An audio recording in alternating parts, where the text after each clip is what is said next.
Hello students, welcome to BBN e-learning classes. Today we are going to discuss a very important topic, that is the numerical on meter bridge.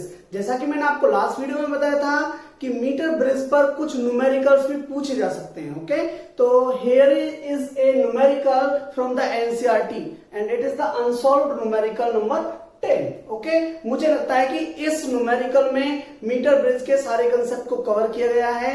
तो आइए start करते हैं इसको solve करना.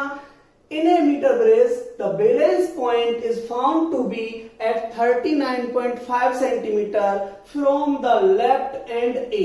देखिए ये इसका लेफ्ट एंड है, ये हमारा मीटर ब्रिज का डायग्राम है, ये इसका लेफ्ट एंड है और यहां से 39.5 सेंटीमीटर पर उसे बैलेंस पॉइंट मिला है.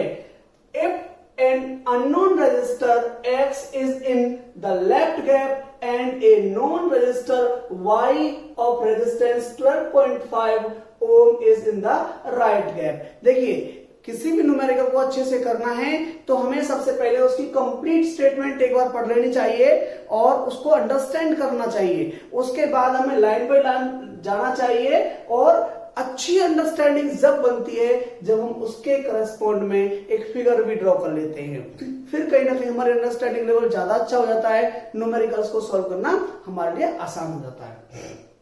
तो जैसा कि वो कह रहा था कि बैलेंस पॉइंट 39.5 सेंटीमीटर होना चाहिए फर्स्ट लाइन में, तो हमने ये यहां पर लिख रखा है. उसके बाद उसने कहा है कि ये 39.5 सेंटीमीटर का बैलेंस पॉइंट कब आया है, जब लेफ्ट साइड में X रेजिस्टेंस है और राइट साइड में 12.5 ओम का रजिस्टर है जिसको कि उसने Y रजिस्टर कहा है. ओके, तब उसे ये बैलेंस पॉइंट फाइंड आउट हुआ है उसको.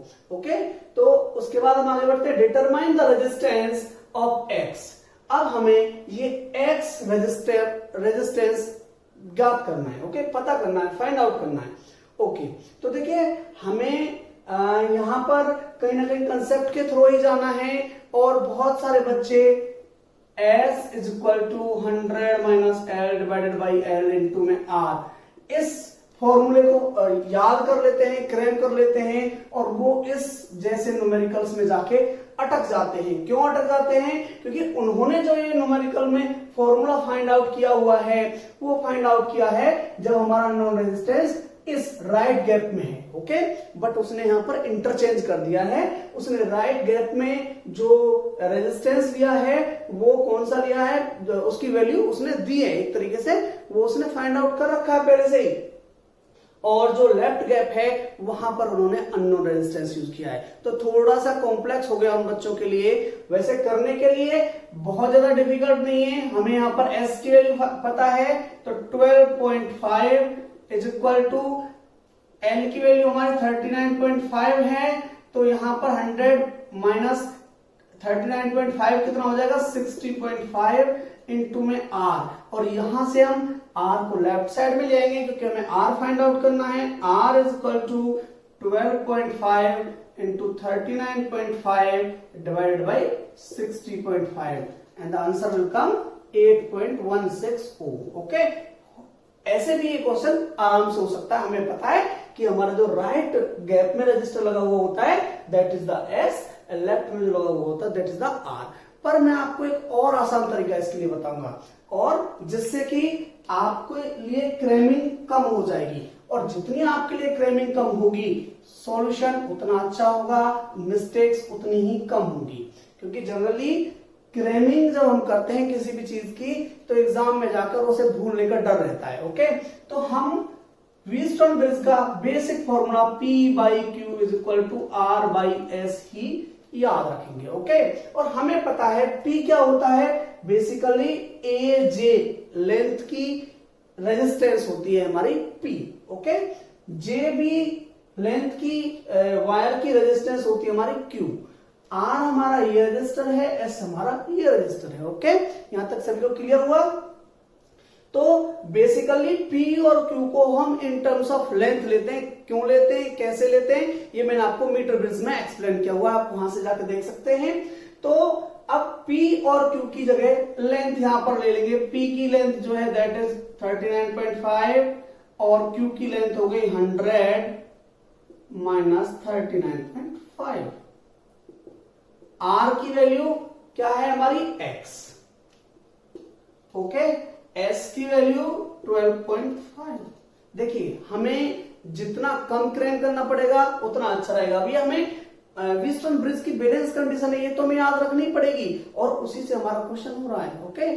तो यहां पर चाहे वो इस रजिस्टर को फाइंड आउट करने के लिए कहे चाहे इसको कहे, कंसेप्ट हमारा बिल्कुल हमारे कंफर्म है माइंड में और इजीली हम कर पाएंगे, ज्यादा चेंजेस करने की जरूरत नहीं पड़ेगी हमें। और यहां से एक्स की वैल्यू फाइंड आउट कर पाएंगे इजीली। हम इसको इधर ले जाएंगे, इट विल बिकम 12.5 इंटू में 39.5 डिवाइडेड बाई 60.5। ये जो सब्ट्रैक्शन होगा उसके बाद ये आएगा and the answer will B 8.16 ओम। तो इस तरीके से हमने फाइंड आउट कर लिया एक्स की वैल्यू, ओके। ये हमारा पोर्शन सॉल्व हो चुका है। After that why are the connection between the resistors in a Wheatstone or meter bridge made of thick copper strip।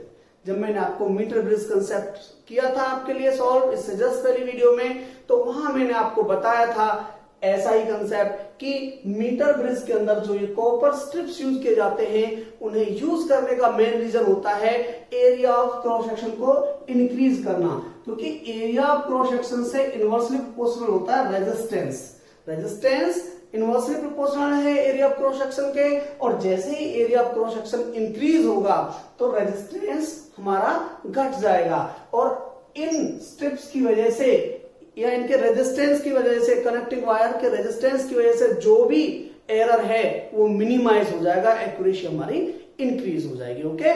That's why we do use the strips of the copper, okay. Next है determine the balance point if X and Y are interchange. जब x और y interchange कर दिए जाते हैं, ये x और y आपस में इंटरचेंज कर दिए जाते हैं, तो आपको बैलेंस पॉइंट फाइंड आउट करना है, ओके। तो देखिए हमें बिल्कुल भी डरने की जरूरत नहीं है, वही फॉर्मूला हमारा रहेगा P by Q is equal to R by S, okay. और अब आपको पता है कि उसने इंटरचेंज कर दिया है, तो हमारा जो ये S है it will become X, okay, and this will become 12.5 ohm, okay. और आपको पता है कि जब X रजिस्टर हमारा यहां था तो उसके कंपैरिजन में बैलेंस पॉइंट जो आ रहा था दैट वाज 39.5 सेंटीमीटर, और जब ये दोनों आपस में इंटरचेंज हो गए तो ये लेंथ भी आपस में इंटरचेंज हो जाएंगी। अब ये जो वैल्यू होगी दैट विल बी 39.5 सेंटीमीटर। अब ये लेंथ हमारी इंटरचेंज हो जाएंगी, जिसकी वजह से ये जो वैल्यू है Q के लिए पहुंच जाएगी, ओके। अब हमें P की वैल्यू एक तरीके से फाइंड आउट करनी है, ओके। इसको 2 मेथड से कर सकते हैं। एक मेथड से तो यहां हो गया आपके लिए, कैसे हो गया कि आपके लिए वो आपको बैलेंस पॉइंट फाइंड आउट करना है और आपने इनको इंटरचेंज करने के बाद आपको पता चल गया कि हमें ये लेंथ भी इंटरचेंज करनी पड़ेगी, ओके। और लेंथ जब इंटरचेंज करनी पड़ेगी तो आपको पता चल गया कि हमारी जो Q या मैं कहूं J भी लेंथ है दैट इज 39.5, ओके। तो आप फाइंड आउट कर सकते हो इजीली इस लेंथ को, कैसे? 100 minus 39.5 is equal to 60.5 centimetre. This will be the position of balance point. Interchange करने के बाद आप आसानी से कर पाए हो इसको। एक और मेथड है इसका जिसमें आप x की वैल्यू जब आपने फाइंड आउट की है 8.16 ओम, उसको पुट अप कर सकते हो, ओके। तो यहां देखिए P बाई क्यू, अभी P क्या है that is 100 minus 39.5 divided by, हमें P अभी यहां पे फाइंड आउट करना है। एक्चुअली हम इसको ऐसे नहीं ले सकते, यहां पर P हमें अभी फाइंड आउट करना है डिवाइडेड बाई Q। अगर हम P को L लेते हैं डिवाइडेड बाई 100 माइनस L करते हैं, मान लो हमें अभी पता ही नहीं है कि क्या हमारी लेंथ होगी, ओके। तो उसके लिए यहां पर हमने A से लेंथ को हमने L कंसीडर कर लिया और जो हमारी J भी लेंथ है that will B 100 minus L।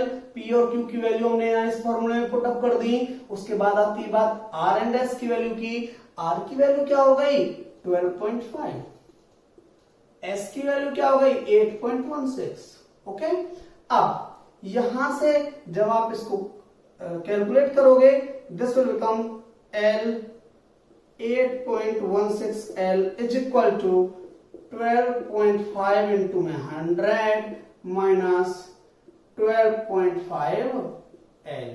ये मैंने यहां क्रॉस मल्टीप्लाई कर दिया, ये भी मैंने यहां क्रॉस मल्टीप्लाई कर दिया, दोनों की इक्वेशन इस तरीके से आ गई। ओके, अब क्या करेंगे, हम इसको इधर ले आएंगे, this will become 12.5 L plus 8.16 L is equal to 1250।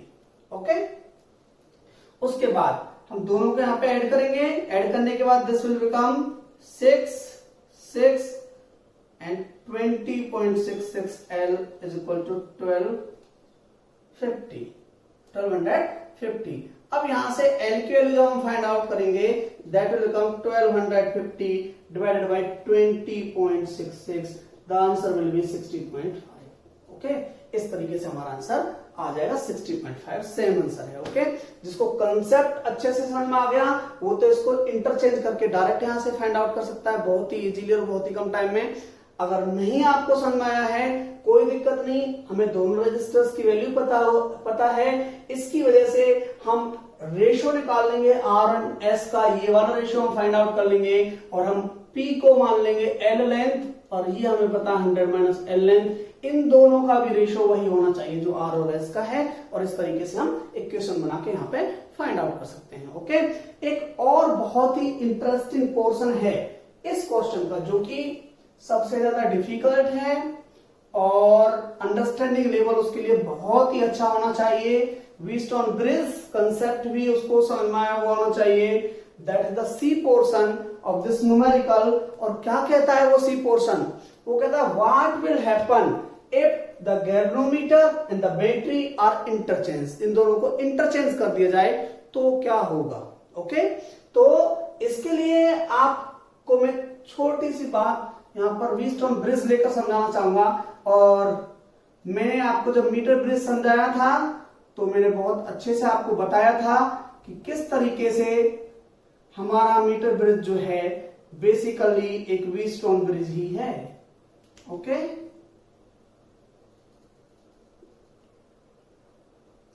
ये व्हीटस्टोन ब्रिज हम ड्रॉ कर रहे हैं यहां पर।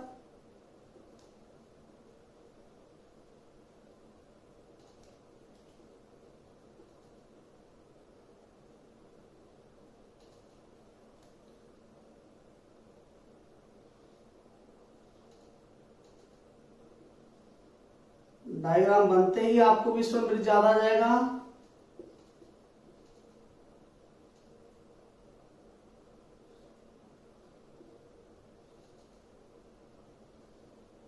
स्टूडेंट, एक छोटा सा क्वेश्चन आपसे करना चाहूंगा कि हम यहाँ पर हम की क्यों यूज करते हैं। मीटर ब्रिज में जो की है इसको हमें यूज करने की जरूरत क्या होती है।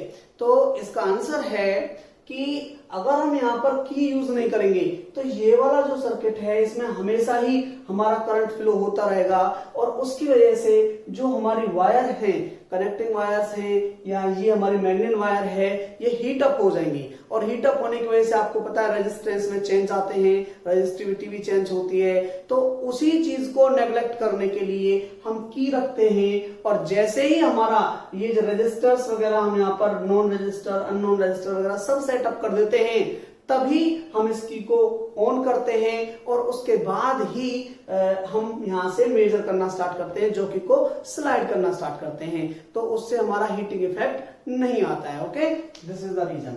तो यहां पर भी हम की यूज करते हैं। अभी वो क्वेश्चन में कह रहा है, देखिए ये हमारा सिंपल व्हीटस्टोन ब्रिज है, P Q R और S। Okay, P Q R S। Okay, बिल्कुल मैंने आपको बताया था अच्छे से पहले। अच्छा, अब वो कह रहा है कि गैल्वेनोमीटर और सेल को इंटरचेंज कर दिया जाए तो क्या होगा। ओके, सबसे पहले आपको यहां पर पता है इसकी बैलेंसिंग कंडीशन होती है P by Q is equal to R by S।